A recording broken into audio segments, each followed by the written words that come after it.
ہے۔ اب حضرت ابوبکر صدیق کی خلافت کا دور شروع ہوا۔ پہلا دن تھا، حضرت ابوبکر صدیق نے اعلان فرما دیا۔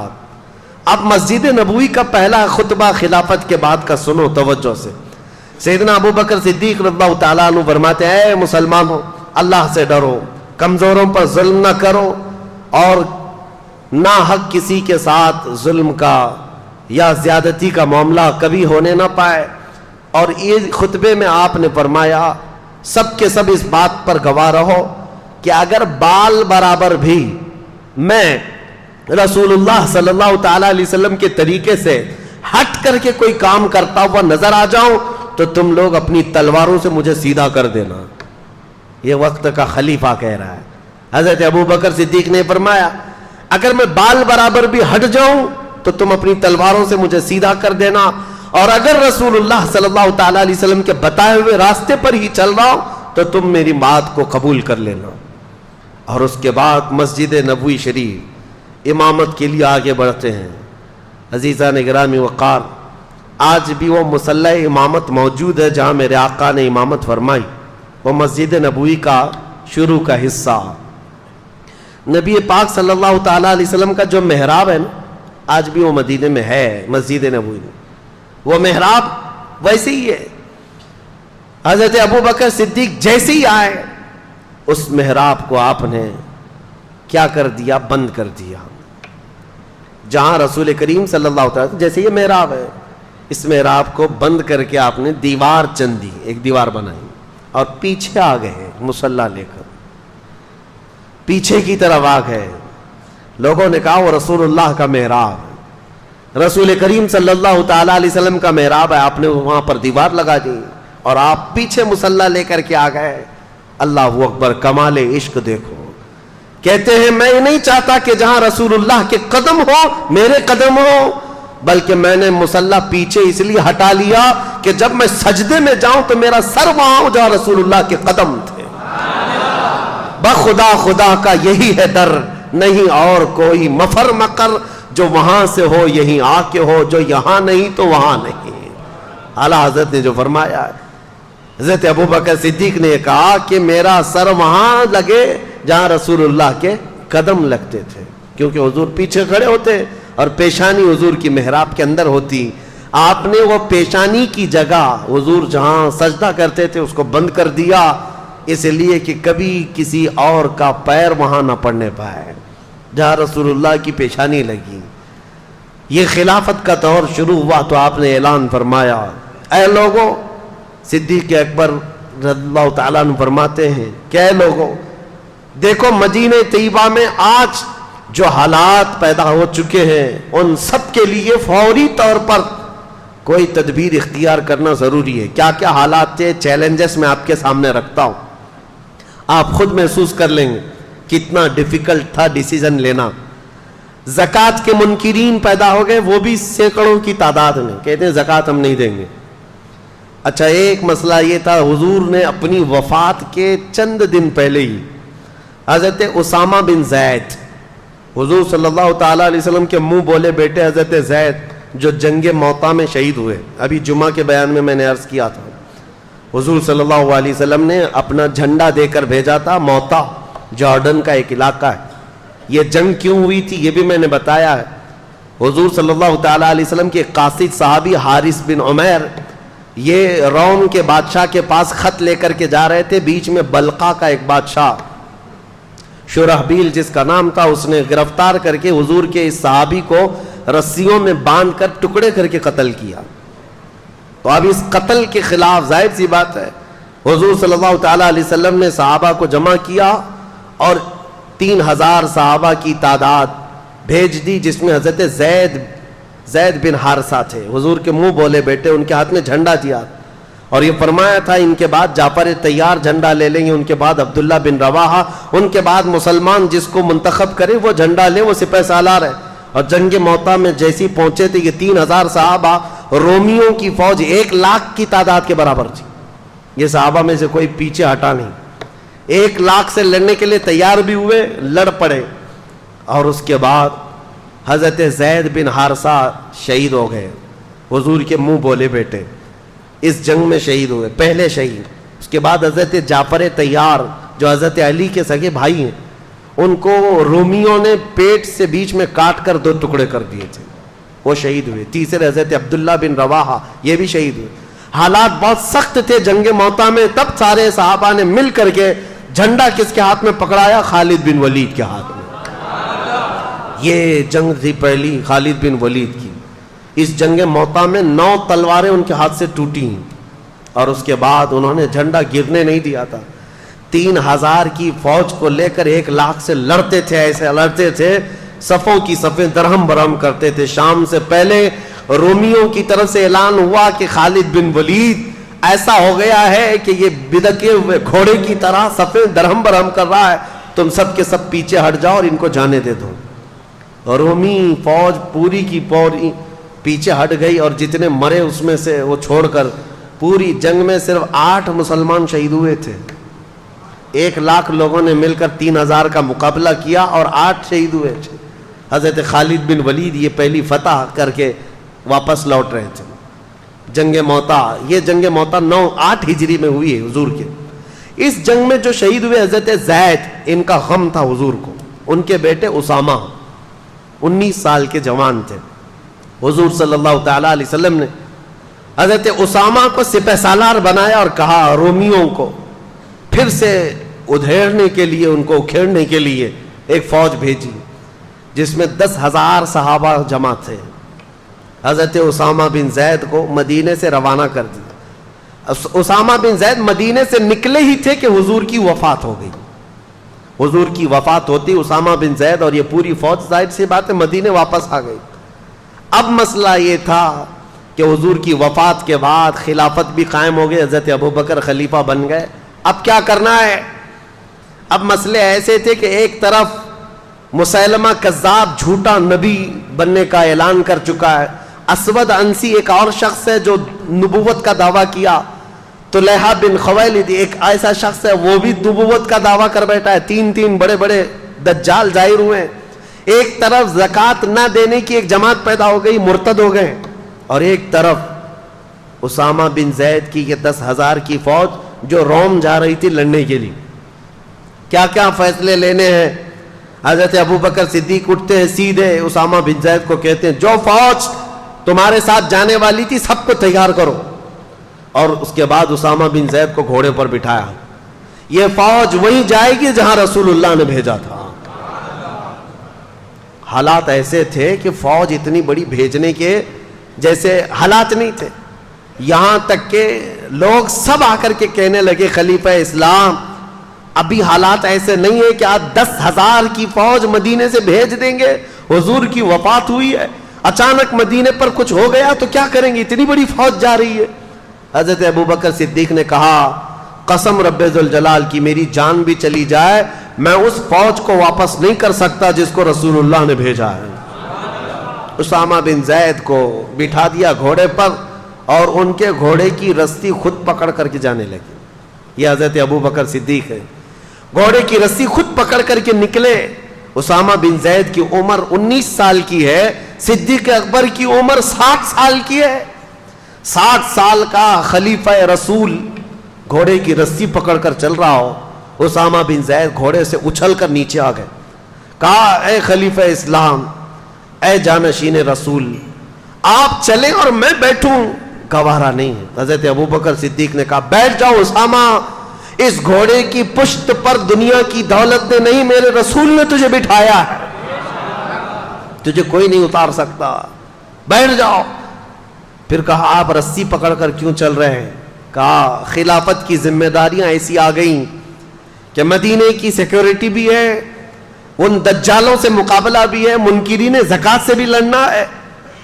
خواہش تو میری یہ تھی کہ تمہاری فوج میں بھی شریک ہو جاتا، میں بھی چلا جاتا، رسول اللہ نے بھیجا ہے، لیکن خلافت کی ذمہ داریوں کی وجہ سے میں تمہارے ساتھ جنگ پر جا نہیں سکتا، میں کم از کم تمہاری رسی پکڑ کر مدینے سے باہر تک تو جا سکتا ہوں تاکہ کل قیامت کے دن ان مجاہدین کا نام پکارا جائے تو گھوڑے کی رسی پکڑنے والوں میں میرا بھی نام آ جائے۔ عزیزان گرامی، نیکی چھوٹی ہو کہ بڑی ہو ابوبکر صدیق چھوڑتے نہیں تھے۔ صحابہ میں یہ بات تھی کہ حضرت ایک بار حضور صلی اللہ تعالی علیہ وسلم مجلس میں کہہ رہے تھے صبح صبح ہی فجر کی نماز کے بعد ٹائم کتنا ہوا ہوگا, حضور نے اعلان کیا کوئی ہے جس میں آج کسی بیمار کی عیادت کر کے آیا ہو؟ صحابہ کی جماعت, حضرت ابو بکر کھڑے ہوئے, کہا میں عیادت کر کے آیا ہوں. تھوڑی دیر کے بعد حضور صلی اللہ تعالی علیہ وسلم نے پھر دوسرا سوال فرمایا کوئی ہے جو آج ایک غلام آزاد کر کے آیا ہو؟ حضرت ابو بکر کھڑے ہو گئے. پھر حضور صلی اللہ تعالی علیہ وسلم نے اعلان فرمایا کوئی ہے جو آج کسی غریب کو کھانا کھلا کر کے آیا ہو؟ پھر حضرت ابو بکر کھڑے ہوئے, کہا میں کر کے آیا ہوں. جتنی مرتبہ حضور جس نیکی کے بارے میں پوچھتے ہیں وہ مسجد میں خود ہی کھڑے ہوتے ہیں کہ یا رسول اللہ میں کر کے آیا. اور یہ کب؟ فجر کی نماز میں. بعد میں رسول کریم صلی اللہ تعالی علیہ وسلم نے یہ اعلان فرمایا اس مجلس میں کہ گروہ صحابہ سنو, جنت کے 8 دروازے ہیں, مسلمان الگ الگ دروازوں سے جنت میں جا رہے ہوں گے, لیکن جنت کا ہر دروازہ ابو بکر کو اپنی طرف پکار رہا ہوگا. ہر دروازہ اپنی طرف پکار رہا ہوگا کہ تم اس میں سے آ جاؤ, تم اس میں سے آ جاؤ. ابو بکر صدیق کی نیکیاں, وہ چھوٹی نیکی بھی چھوڑتے نہیں تھے. اسامہ بن زید کو روانہ کیا. اب ذہن حاضر رکھو, آپ سچویشن کیسی ہے میں خود پڑھ کر کے حیران ہوں. اس کے بعد حضرت خالد بن ولید کو بلایا, حضرت شرحبیل حسنہ ایک اور صحابی ہیں ان کو بلایا, اور تقریباً اس میں بھی 2000 یا 3000 صحابہ کو جمع کیا اور کہا جاؤ اس مسیلمہ کذاب کا مقابلہ کرنا ہے جو جھوٹا نبی بنا ہوا ہے. یہ گئے جھوٹے نبی کے مقابلے کے لیے. جب گئے تھے لوگ, اس وقت حضرت خالد بن ولید اپنی ایک چھوٹی سی جماعت لے کر کے الگ اسود انسی اور طلحہ بن خویلد جو 2 اور جھوٹے نبی تھے, کہا میں ان کا کام پہلے کر کے آتا ہوں. حضرت خالد بن ولید گئے, ان کے مقابل میں کون کھڑا ہوتا؟ اسود انسی کو, طلحہ بن خویلد کے جتنے ہواری مواری تھے سب کو مار ڈالا, اور وہ ڈر کے مارے جھوٹا نبی ملک شام بھاگ گیا. اور روایت میں ہے کہ بعد میں مسلمان بھی ہو گیا, چھوڑ دیا. اسود انسی جو تھا اس کو اس کے قریبی لوگوں نے مار ڈالا. حضرت خالد بن ولید کی ہیبت ایسی طاری ہوئی, یہ 2 جھوٹوں کو مار کر کے حضرت خالد بن ولید پھر آئے شرحبیل حسنہ کے ساتھ. یہ 3000 صحابہ کی جماعت تھی, لیکن جیسے ہی گئے یہ مسیلمہ کذاب 30,000 لوگوں کو جمع کر چکا تھا. مجھے حیرت ہوتی ہے, رسول اللہ کے زمانے سے یہ زمانہ بہت ملا ہوا ہے. اتنے قریب کے زمانے میں جب 30,000 جھوٹے نبی کو ماننے والے پیدا ہو گئے تھے, تو آج قادیانیوں کی جماعت میں کیوں نہیں جا سکتے؟ ہوتے ہیں. یا ہمارے دور کا جو دجال 100 سال پہلے جو گزرا غلام احمد قادیانی, اس نے بھی نبوت کا دعویٰ کیا. یہ احمدی جماعت نام سے پوری دنیا میں پھیلی ہوئی ہے, قادیانیوں کی جماعت ہے. یہ اپنے آپ کو جماعت احمدیہ کہتے ہیں, اور سارے انٹرنیٹ پر بھرے ہوئے ہیں ویب سائٹس. اسلام نام سے جیسی کھولیں تو احمدی جماعت کی ویب سائٹ کھولتی ہیں. یاد رکھنا نوجوانوں, غلطی سے ان کے زہر میں نہ چلے جانا. ساری باتیں وہی کرتے ہیں, لیکن بعد میں چل کر کے اپنے جھوٹے نبی کا عقیدہ دھیرے دھیرے ڈالتے ہیں, اور یہ کہتے نہیں غلام احمد قادیانی کو نبی مان لو تو محمد صلی اللہ علیہ وسلم کے خاتم النبیین ہونے میں کوئی فرق نہیں آتا. وہ رسول اللہ خاتم النبیین ہے, لیکن یہ بھی نبی ہے. اور یہ ایسا جھوٹا نبی, جاہل, پنجاب کا رہنے والا, قادیان پنجاب میں, اور اس نے انگریزوں کی مدد سے جو نبوت کا دعویٰ کیا تھا, اور خود کے پتہ نہیں ایسی ایسی چیزیں گڑھ کر کے لائے. اس کی کتابیں بھی موجود ہیں. کیا بکتا تھا وہ سمجھ میں نہیں آتا, اور کہتا میرے اوپر وہی آتی ہے, اور فرشتے وہ بھی وہی انگلش میں لے کر آتے تھے. ہاں, انگلش میں 2 فرشتے آتے تھے, ٹیسو ٹیسو میسو میسو, اور یہ وہی, یہ ایک مذاق تھا. پوری امت نے اس کا انکار کیا ہے جھوٹے نبی کا. یہ جماعت آج جو پھیلی ہوئی احمدیہ جماعت, اس کو پہچانو, یہ کافر جماعت ہے. اس کا اسلام سے کوئی تعلق نہیں. رسول اللہ کے خاتم النبیین ہونے کا عقیدہ نہیں ہے تو وہ مسلمان ہو ہی نہیں سکتا. اب اس وقت کی بات کر رہا ہوں, مسیلمہ کذاب جھوٹا نبی, اس کے ساتھ 30,000 لوگ کھڑے تھے, 30,000 لوگ. اب جب مقابلے کی بات آئی تو سیدھا مقابلہ ہوا تھا صحابہ کا اور ان کا. لیکن صحابہ میں سے تقریباً 700 صحابہ حافظ قرآن وہاں شہید ہو گئے تھے. یہ بہت بڑی تعداد تھی شہادت کی. پوری تاریخ میں بتا رہا ہوں میں، جتنی جنگیں ہوئی ہیں اس میں 700 حافظ قرآن صحابہ شہید ہوئے تھے، جس کی وجہ سے حضرت ابوبکر صدیق رضی اللہ تعالیٰ عنہ نے بعد میں قرآن کو جمع کرنے کا حکم دیا تھا کہ اگر یہ سارے حافظ قرآن صحابہ شہید ہو گئے تو پھر قرآن کیسے محفوظ رہے گا. ان کے بعد ہی قرآن کی حفاظت کا حکم، قرآن کی جمع کرنے کا حکم ہوا. اب ایک اور بات میں مزے کی بتاؤں، جنگ احد میں حضرت امیر حمزہ رضی اللہ تعالیٰ عنہ کو شہید کرنے والے ایک حبشی غلام جن کا نام وحشی ہے، وہ ابو سفیان اور ہندا کا غلام تھا. ہندا نے ایک قسم کھائی تھی کہ امیر حمزہ کو قتل کرنے کے بعد سینہ چاک کر کے میں کلیجہ چباؤں گی، کیونکہ اس کے بھائی اور باپ کا قتل کیا تھا امیر حمزہ نے جنگ بدر میں.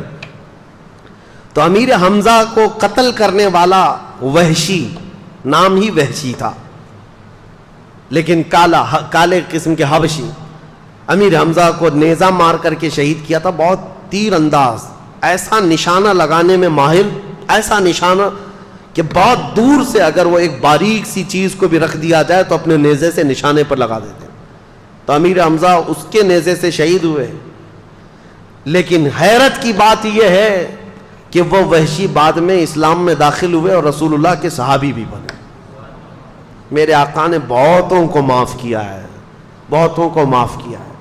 لیکن یہ وحشی، اب ہم انہیں حضرت وحشی کہتے ہیں، ہمیشہ اس غم میں رہتے تھے کہ میں نے رسول اللہ کے چچا کو قتل کیا ہے. رسول اللہ کے قریبی چچا اور سپہ سالار اسلام بطل جلیل اللہ کے شیر کو میں نے قتل کیا. اپنے آپ میں وہ غمگین رہتے تھے کہ میں نے کیسے کو قتل کیا، اس کا کفارہ انہیں ادا کرنا تھا. پھر جیسے ہی حضرت خالد بن ولید کیا یہ لشکر نکلا تھا مسیلمہ کذاب کو مارنے کے لیے، اور جنگ بہت سخت ہو گئی تھی، 700 صحابہ شہید ہو گئے تھے. اس وقت جانتے ہیں سب سے اہم کردار ادا کیا تھا یہ حضرت وحشی نے.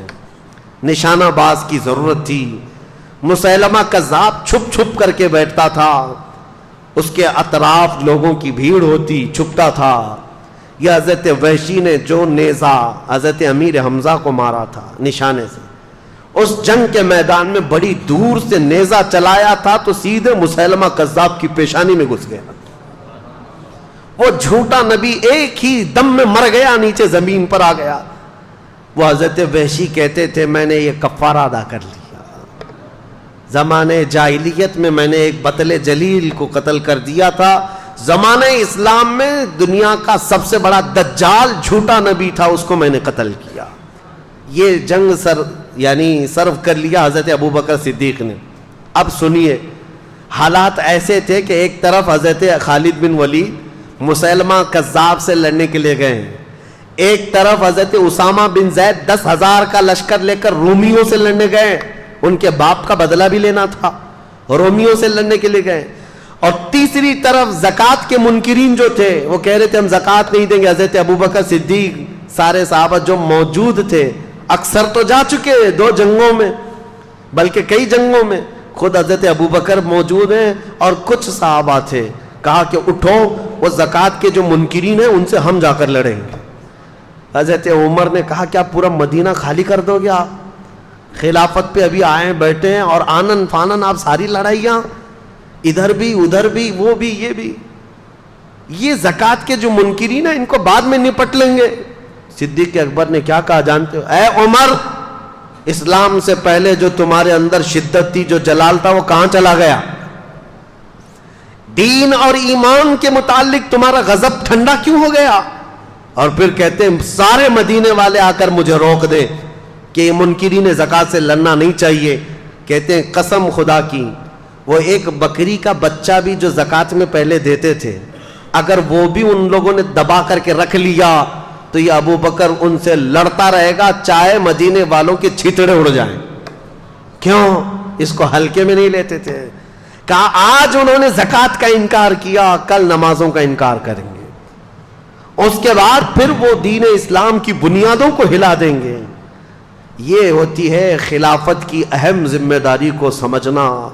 برائی جب شروع ہو تو اس کے ناکے پر ہی روک لگا دینا چاہیے. یہ نہیں کہ بڑھنے کے بعد دیکھیں گے مقابلہ کر کے روک لیں گے, نہیں.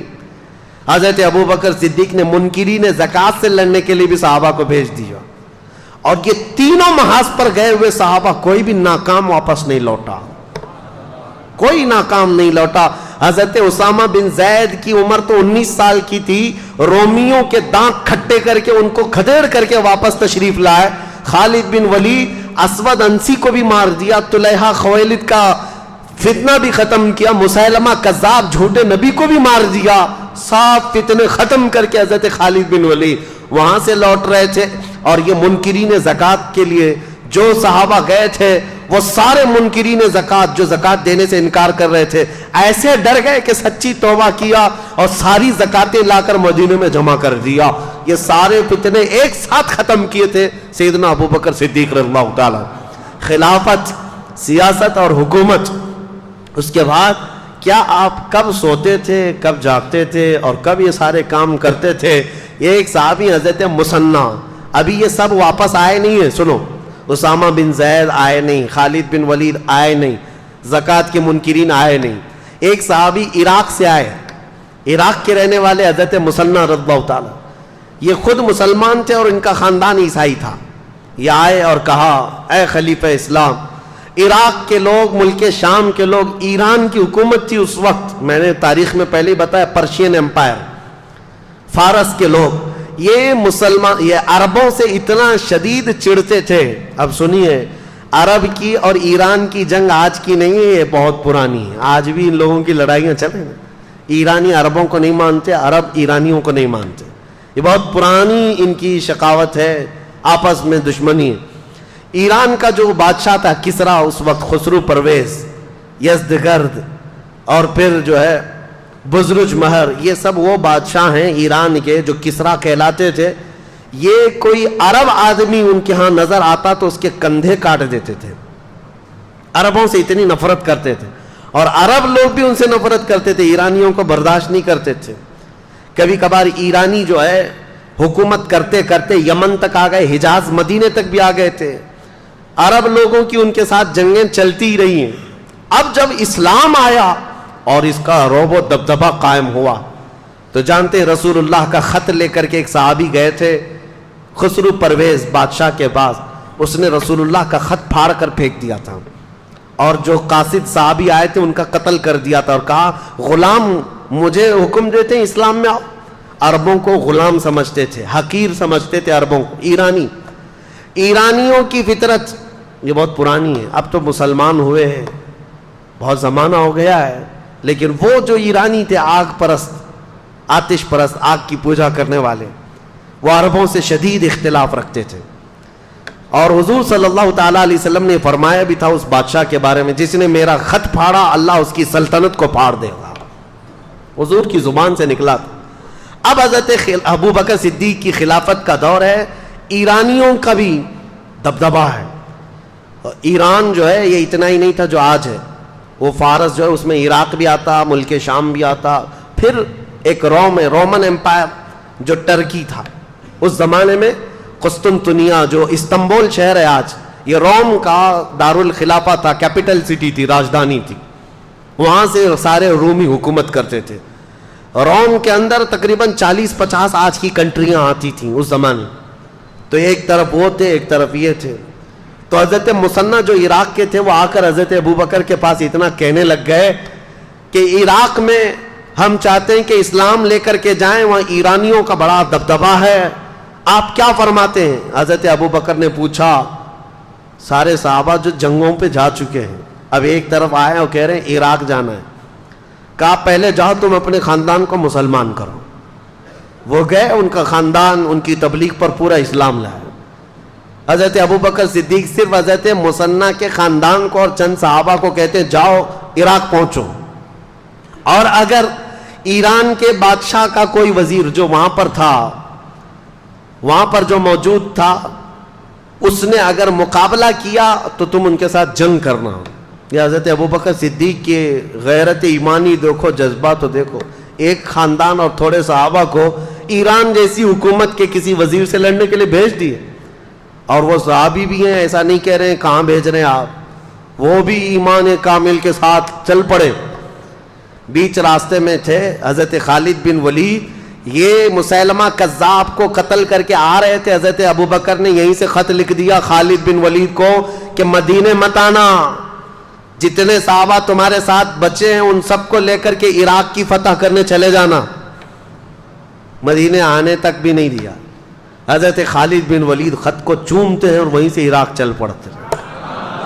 ان میں سے کوئی ایک نے بھی یہ نہیں کہا گھر جائیں گے آرام کریں گے. حضرت خالد بن ولید اپنے صحابہ جتنے تھے بچے ہوئے ان کو لے کر حضرت مسنہ کے ساتھ جمع ہو گئے اور عراق کی طرف چل پڑے. اللہ اکبر. میں اب یہ ساری چیزیں بیان بھی نہیں کر پاؤں گا, اتنی فتوحات حضرت خالد بن ولید کی ہیں, نام یاد نہیں رہ جاتے. جاتے ساتھ آپ نے عراق کی سرحد پر داخلہ کیا اور جو وہاں کا باج گزار تھا, جو بادشاہ بنا ہوا عراق کا تھا, وہ ایران کا باج گزار, ایران کا وزیر تھا, وہ بھی کٹر آتش پرست. اس کو سیدھے حضرت خالد بن ولید نے یہ پیغام بھیجا, اسلام لاؤ, امن کے ساتھ رہو, یا تو پھر ہمیں ٹیکس دو, یا ہماری حکومت کو تسلیم کرو, یا ہمارے ساتھ جنگ کرو, اس لیے کہ تم نے ہمارے عربوں کو بہت مارا ہے, مسلمانوں کو بہت مارتے ہو. جیسے حضرت خالد بن ولید کا یہ خط پہنچا تو عراق کا جو باج گزار تھا وہ حیرت میں آیا, کہا مسلمانوں کی اتنی ہمت کہ یہاں تک آ گئے. اور اس نے ایران کے بادشاہ کو خط لکھ کر کے بھیجا کہ ایک لشکر آیا ہے مسلمانوں کا. خط تو بھیجا لیکن خود اپنی فوج لے کر لڑنے کے لیے آ گیا دریائے فرات کے قریب. اور حضرت خالد بن ولید نے اپنے صحابہ کو اتارا میدان میں. 2 دن کی جنگ چلی تھی کہ اس وزیر کو ہی قتل کر ڈالا. علاقہ پورا پرچم اسلام سے لہرایا. یہ پہلا دخول تھا حضرت خالد بن ولید کا عراق میں. عراق اور اس کے بعد جیسے جیسے آگے گزرتے گئے, خسرو پرویز جو بادشاہ تھا ایران کا, اسے خبر ملی کہ عراق میں لوگ داخل ہو گئے, میرے وزیر کو مار بھی ڈالا. تو اپنے 2 مشہور وزیروں کو اس نے طلب کیا جن کو اس زمانے کی آگ کہا جاتا تھا. ان کے ساتھ اس خسرو پرویز نے 1 لاکھ کی فوج دے کر بھیجا کہ یہ خالد بن ولید کا معرکہ سر کراؤ. اب یہاں حضرت خالد بن ولید کے انٹرنس کو روکنے کے لیے ایران کی بہت بڑی فوج آئی تھی. حضرت خالد بن ولید صرف طاقت اور یہ تلوار کے جوہر سے نہیں, اپنی حکمت سے جیتتے تھے. وہ ایسی حکمت اپناتے تھے جنگوں میں, صحابہ کی ٹکڑیاں کہاں چھپاتے کسی کو پتہ بھی نہیں چلتا. ہر ایک کو تازہ دم میدان میں اتارتے تھے, ہر ایک کو جوہر کے ساتھ اتارتے.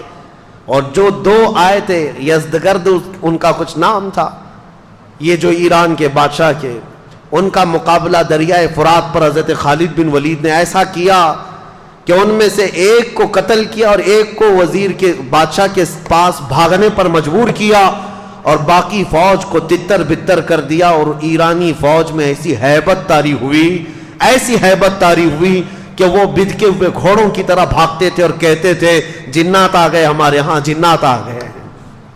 یہ چند صحابہ کی جماعت تھی. عراق میں داخل ہوتے گئے عراق کا کافی حصہ خالی ہو گیا. تو حضرت خالد بن ولید نے حضرت قعقاع ایک صحابی ہیں ان کو عراق کا گورنر بنایا, اور وہاں سے پھر نکل پڑے. کہا میں اب ملک شام بھی فتح کر کے رہوں گا. مدینے واپس نہیں آئے. اللہ اکبر. اس بطل جلیل کو لاکھوں سلام. خالد بن ولید سیف اللہ المسلول. میں سوچتا ہوں کیا ان کا گھر نہیں تھا, کیا ان کے بیوی بچے نہیں تھے, مہینوں گزارتے تھے. اور خالد بن ولید نے پورا عراق فتح کر لیا تھا. عراق فتح کر کے وہاں صحابہ کو گورنر بنایا اور واپس نکلے ملک شام کی طرف. ملک شام آئے, حمص کا علاقہ, حلب کا علاقہ جہاں رومیوں کی حکومت تھی. تو انہوں نے ایک سپر پاور سے ٹکر تو آلریڈی لے لی تھی. ایک سپر پاور پرشین امپائر تھے, ان سے تو چھیڑ چھاڑ ہو گئی تھی, ان کے ہزاروں کو مارا بھی تھا. ملک شام میں رومن امپائر کا قبضہ تھا. خالد بن ولید نے ان کو بھی چھیڑ دیا. 2 بڑی سپر پاور طاقتیں اس زمانے کی, پرشین امپائر اور رومن امپائر, اور دونوں کو چھیڑنے والا, دونوں کو اٹھانے والا اور دونوں کو کھدیڑنے والا ایک ہی صحابی خالد بن ولید، ایک ہی صحابی۔ ملک شام میں رومیوں کا قبضہ تھا، جیسے ہی داخل ہوئے شامی جتنے تھے ان لوگوں نے کہا کہ ان کا مقابلہ ہم عربوں سے ہی کرتے ہیں، کیونکہ شام کے رہنے والے جو ایران کے تھے وہاں کے قریب، شام اور ایران پڑوس میں، تو وہاں کا جو بادشاہ تھا اس نے کہا کہ خالد بن ولید کا مقابلہ ہماری فوج سے نہیں عربوں سے ہی کرتے ہیں، وہ اچھا جانتے ہیں، کیونکہ کچھ عرب بھی وہاں رہتے تھے اور کچھ عربوں کو خرید کر کے لائے تھے۔ ایک پوری جماعت کھڑی کر دی عربوں کو عرب سے لڑانے کے لیے۔ لوگوں نے پوچھا بھی یہ کیا کر رہے ہو؟ کہا لوہے کو لوہا کاٹتا ہے۔ اس نے یہ جملہ کہا تھا لوہے کو لوہا کاٹتا ہے، عربوں کو عرب ماریں گے، لیکن ان ظالموں کو یہ معلوم نہیں ایک طرف ہو سکتا ہے لوہا ہے، دوسری طرف اللہ کا شیر ہے، وہاں سیف اللہ المسلول ہے۔ اور عربوں کے اس قبیلے کو لا کر کھڑا کیا حضرت خالد بن ولید نے، ایک ہی دن میں ان پورے عربوں کا کام تمام کر دیا، ایک ہی دن۔ اس پورے سفر میں سیدنا خالد بن ولید نے تقریباً 26 جنگیں لڑی اور ہر جنگ میں فتح کا جھنڈا لہرایا، ہر جنگ میں۔ عراق داخل ہوئے، شام میں داخل ہوئے، حتیٰ کہ وہ آنے کو تیار نہیں تھے، خلیفہ اسلام حضرت ابو بکر کا خط آیا کہ اب تو مدینے واپس آ جاؤ، اب آ جاؤ۔ ابھی ایران فتح نہیں ہوا تھا۔ جب حضرت خالد بن ولید کو دوبارہ بلایا گیا تب وہ واپس مدینہ طیبہ تشریف لائے۔ اتنے علاقے قبضہ کر کے آئے تھے، فتح کر کے آئے تھے۔ میں آپ کو بتاؤں یہ صدیق اکبر کے زمانے کے ہونہار سپہ سالار، جنہوں نے اسود انسی جیسے دجال کو مارا تھا، جنہوں نے طلحہ بن خالد جو جھوٹی نبوت کا دعوے دار تھا اس کو ختم کیا تھا، مسیلمہ کذاب کو دھول چڑھایا تھا، اور ایرانی طاقتوں کے نشے کو چور چور کر دیا تھا۔ عراق کو فتح کیا، شام کو فتح کیا، واپس مدینہ طیبہ میں آئے۔ خالد بن ولید رضی اللہ تعالیٰ عنہ کی حضور کے ساتھ جو زندگی گزری وہ صرف 4 سال کی ہے، صرف 4 سال کی صحبت ہے میرے آقا صلی اللہ تعالیٰ علیہ وسلم کی۔ اس 4 سال کی صحبت کا عالم یہ ہے۔ اور پھر فرماتے ہیں پوری زندگی میں انہوں نے 125 جنگیں لڑی۔ انشاءاللہ العزیز کل ان کی باقی جنگیں بھی بتاؤں گا جو حضرت عمر کے زمانے میں لڑی، حضرت عمر کا دور۔ یہ خلافت صدیق اکبر کے اہم واقعات جو میں نے بتایا آپ کو، فتوحات اسلام بڑھتی گئیں، اسلام مدینے سے نکلا ہے، پھر عراق میں پہنچ گیا، ملک شام میں پہنچ گیا، خطہ عرب جو آج کا ہے حجاز نجد تک پہنچ گیا، یمن تک چلا گیا۔ حضرت ابوبکر صدیق کے زمانے میں یہ اسلام کی سرحدیں تقریباً 15 لاکھ اسکوائر کلومیٹر تک پھیل گئی تھی، بہت دور تک جا چکی تھی۔ یہ صدیق اکبر کا زمانہ بہت ہی روشن زمانہ تھا، لیکن آپ کو زیادہ دن نہیں ملے۔ ٹوٹل آپ کے پاس 2 سال 3 مہینے تھے خلافت کے۔ 60 سال کی عمر تو تقریباً ہو چکی تھی آپ کی جب آپ خلافت پر آئے، اور 63 سال کی عمر میں آپ وفات پائے، جتنی رسول اللہ صلی اللہ علیہ وسلم کی ظاہری زندگی تھی۔ حضرت ابوبکر صدیق رضی اللہ تعالیٰ عنہ کی خلافت میں صرف یہ معاملات نہیں تھے، بلکہ حکومت کا ایسا نظام قائم کیا تھا، شعبے بنا دیے تھے۔ حضور کے زمانے میں یہ سب چیزیں تو ہوئی نہیں تھی، لیکن آپ نے بعد میں یہ سب شعبے بنائے، فوجیوں کے دستے الگ الگ بنائے، امیر العسکر، امیر لشکر کا ایک امیر بنایا، اور الگ الگ ٹکڑیوں کو تربیت دیا۔ آپ نے اس وقت کا ایک یعنی صحابہ کو فٹنس کے لیے ایک پورا میدان بنا رکھا تھا، وہاں دوڑ لگائی جاتی تھی، یعنی اس زمانے کا جیم، جو جوان صحابہ تھے ان کو پورے طور پر ورزش کروائی جاتی تھی، دوڑ لگائی جاتی تھی، پتھر اٹھوائے جاتے تھے فٹنس کے لیے روزانہ۔ یہ حضرت ابوبکر صدیق نے بنایا تھا۔ اور پھر بیت المال آپ نے بنایا، زکوٰۃ جتنی آتی تھی وہ سب بیت المال میں جمع ہوتی، اور پھر حضرت ابوبکر صدیق پورے مدینے کے لوگوں کو بیت المال سے سب تقسیم کر دیتے، یہاں تک کہ تقسیم کرنے کے بعد بیت المال کے اندر خود اپنے ہاتھ سے جھاڑو مارتے تھے۔ تو وہ لوگ کہتے کہ آپ جھاڑو کس لیے لگاتے ہیں؟ کہتے ہیں کہیں کوئی درہم گرا ہوا نہ رہ جائے جو مسلمانوں میں تقسیم ہونے سے رہ جائے، جھاڑو لگا دیتے۔ بیت المال کا نظام آپ نے قائم فرمایا، اور اس کے بعد آپ نے باضابطہ طور پر قرآن کو جمع کرنے کے لیے صحابہ کو منتخب کیا، پھر امیر بنایا، مسجدیں تعمیر کرنا شروع کیا، خود مدینہ طیبہ میں اس وقت تقریباً 9 مسجدیں تھیں مسجد نبوی کے علاوہ. مسجد نبوی کو چھوڑ کر 9 مسجدیں الگ تھی. اور پھر غربا مساکین کا خیال اور خود کی زندگی کا اللہ اکبر یہ حال تھا. خلافت 2 سال 3 مہینے 4 دن کے قریب چلی اور بالکل روشن خلافت جس میں سیدنا عمر فاروق، حضرت عثمان غنی، حضرت علی کرم اللہ وجہ الکریم سبوں نے حصہ لیا ہے. اور اسلام کو پورے دور دراز تک پھیلانے میں ہر صحابی نے بڑا کردار ادا کیا. حضرت ابو بکر نے ابی بن کعب کو امامت کے لیے مقرر کیا. قرآن سکھانے کے لیے حضور صلی اللہ علیہ وسلم نے ان کے لیے فرمایا تھا، ان کو امام بنایا گیا. حضرت عبداللہ بن مسعود فقہ کے بڑے صحابی تھے، ان کا مدرسہ بنایا گیا. حضرت ابو ہریرہ جو حضور کی حدیثوں کے حافظ تھے، ان کو حدیثیں بیان کرنے کے لیے یہ سارے صحابہ اکرام کی جماعتیں الگ الگ تھیں. ڈپارٹمنٹ بنائے، باضابطہ حکومت کا ایک شعبہ اسلام کی اسٹیبلشمنٹ جو ہوئی. خلافت کا دور یہاں چلا. خلافت جو ہے، اب لوگ یہ کہتے ہیں خلافت میں اور جمہوریت میں فرق کیا ہے؟ جمہوریت یعنی ڈیموکریسی، دونوں میں بڑا فرق. ایک وہ ہے کہ ہوتا یہی ہے، جمہوریت جس کو آپ ڈیموکریسی کہتے ہیں، for the people, by the people, to the people. اب یہاں پر یہ انگلش کا جو فارمولہ ہے وہ بہت دور ہو گیا.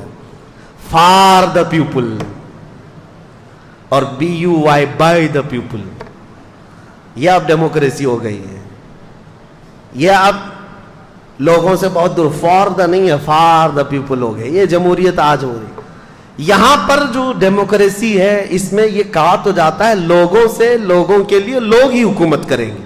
صحیح ہے؟ یہی ہے، یعنی آپ منتخب کریں گے، آپ اپنا امیر بنائیں گے، آپ اپنا وزیر بنائیں گے، اور جس کو بنائیں گے وہ لوگوں کے لیے. اگرچہ آپ نہیں بنا پاتے، ابھی تک نہیں، ایسا کوئی بنا ہی نہیں جو ہمارے لیے ہو.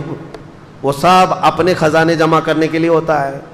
جس کو بھی بٹھاؤ یہاں پر تخت پر وہ سب سے بڑا چور نکلتا ہے اور سب سے کہتا رہا نہ کھاؤں گا نہ کھانے دوں گا. یہ اور بات ہے کہ میرے عزیزو اس طرح کے نعرے ڈیموکریسی میں سننے کو ملتے ہیں. صدیق اکبر کے زمانے خلافت کو کیا کمپیئر کر سکتے ہیں؟ خلافت کیا ہے؟ خلافت میں اور جمہوریت میں فرق یہ ہے کہ یہاں لوگ قانون بناتے ہیں. جمہوریت میں کیا ہوتا ہے؟ قانون کون بناتے ہیں؟ لوگ قانون بناتے ہیں. اور خلافت میں قانون لوگوں کے نہیں، اللہ کے قانون ہوتے ہیں. حاکم اللہ ہے. قوانین اس کے ہوں گے جو آلریڈی مرتب ہیں اور اس میں امینڈمنٹ نہیں آئے گا، اس میں بعض بار سنشودن نہیں لایا جائے گا. قرآن جو اترا ہے وہ صبح قیامت تک کے لیے ہے، اور خلافت کا نظام قرآن سے اور رسول اللہ کی احادیث سے چلے گا. یہ فرق ہے. حضرت ابو بکر صدیق رضی اللہ تعالیٰ عنہ نے خلافت چلائی ہے. میرے عزیزو، حضرت عمر کہتے ہیں کہ اکثر میں سوچتا تھا کہ نیکیوں میں ان سے آگے بڑھ جاؤں. کمپٹیشن لگا رہتا تھا، یہ ہیلتھی کمپٹیشن ہے کہ حضرت عمر ہمیشہ یہ سوچتے تھے کہ میں آگے بڑھ جاؤں کچھ نیکیوں میں.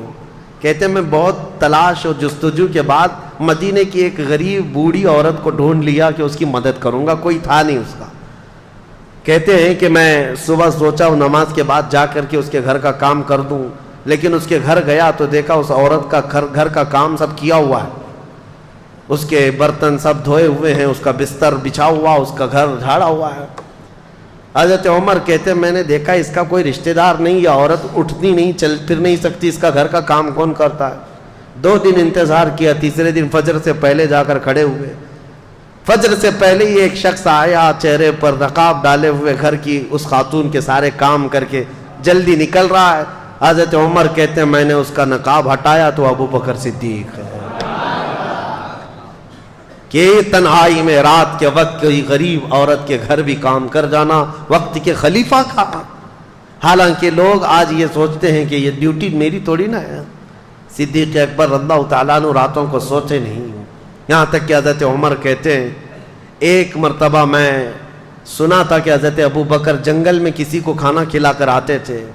میں بھی ان کے انتقال کے بعد، حضرت ابو بکر کے انتقال کے بعد توشہ دان لے کر کے جنگل میں گیا، ڈھونڈتا رہا، کوئی ملا نہیں. شام ہو رہی تھی، مجھے ایک جگہ سے کسی کی آواز آئی، پہاڑ کی ایک کوہ میں کوئی شخص بیٹھا اللہ اللہ کہہ رہا ہے.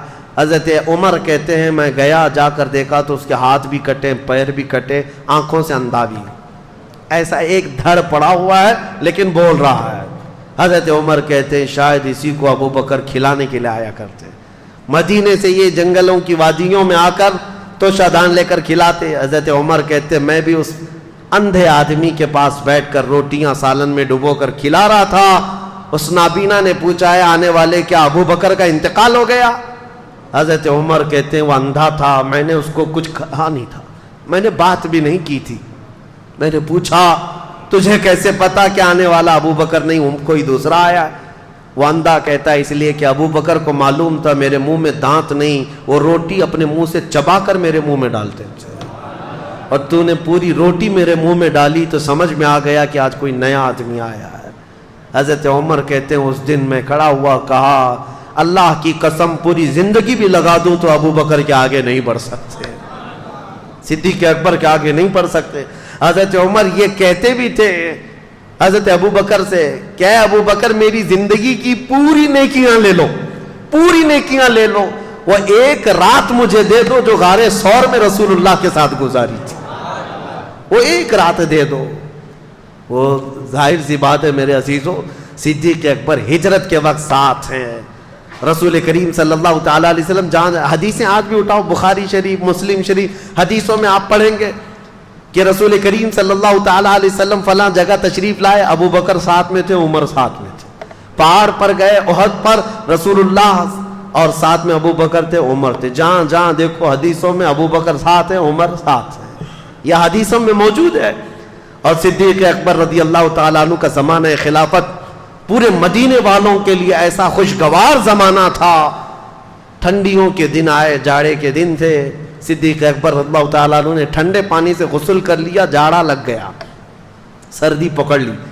ربیع الاخر کا مہینہ تھا اور اسی جاڑے کی شدت نے آپ کو ایسا کمزور کر دیا, اتنا کمزور کر دیا کہ آپ مرض الموت میں آ گئے, موت کی بیماری. بستر پر آئے, لوگ آنے لگے. اس وقت آپ سے بھی یہ کہا گیا کہ آپ کسی کو جانشین مقرر کریں, تو آپ نے صرف یہ کہا تھا کہ عمر سب سے بہترین شخص ہیں, تم چاہو تو منتخب کر لو اپنے اعتبار سے. صدیق اکبر رضی اللہ تعالیٰ عنہ 13 ربیع الثانی 13 ربیع الاخر کو اس دار فانی سے کوچ کر گئے.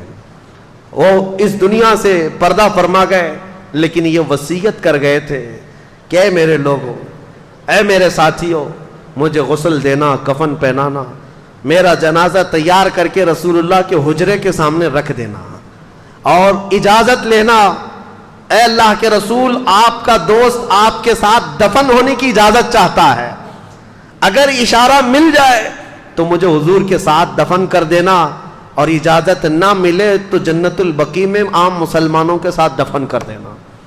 سوچو میرے عزیزو صحابہ کا عقیدہ کیا تھا. حضور کی وفات ہو چکی, حضور کی قبر کے پاس جا کر حضرت ابو بکر کہتے ہیں اجازت لینا, اور صحابہ نے بھی یہ نہیں کہا کیسے ہم اجازت لیں گے.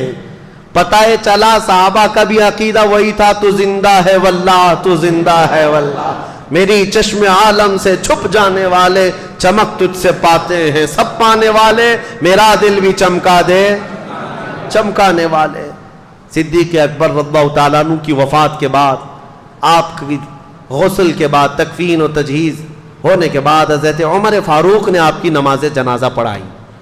حضرت عمر فاروق رضی اللہ تعالیٰ عنہ نے نماز جنازہ پڑھائی, اور اس کے بعد جنازہ لا کر رسول پاک صلی اللہ تعالیٰ علیہ وسلم کے حجرے کے سامنے رکھا گیا, اور پکار کر کے حضرت عبد الرحمن حضور صلی اللہ تعالیٰ علیہ وسلم کی بارگاہ میں عرض کرتے یا رسول اللہ علیہ الصلاۃ والسلام, آپ کا خلیل آپ کے ساتھ دفن ہونے کی اجازت چاہتا ہے. ابھی صحابہ موجود تھے, وہ باہر کھڑے ہو کر عرض کر رہے تھے, اچانک حجرے رسول کے دروازے کی چٹخنی کھلی, دروازہ خود سے کھل گیا, آواز آئی ادخل الحبیب الی الحبیب, حبیب کو حبیب کے ساتھ داخل کر دو. صدیق اکبر رضی اللہ تعالیٰ عنہ کو باضابطہ اندر داخل کر کے حضور کے پہلو میں, جہاں سے حضور کا شانہ شروع ہوتا ہے, قبر بنائی گئی, لحد بنائی گئی, اور صدیق اکبر رضی اللہ تعالیٰ عنہ کو اس قبر انور میں دفن کیا گیا.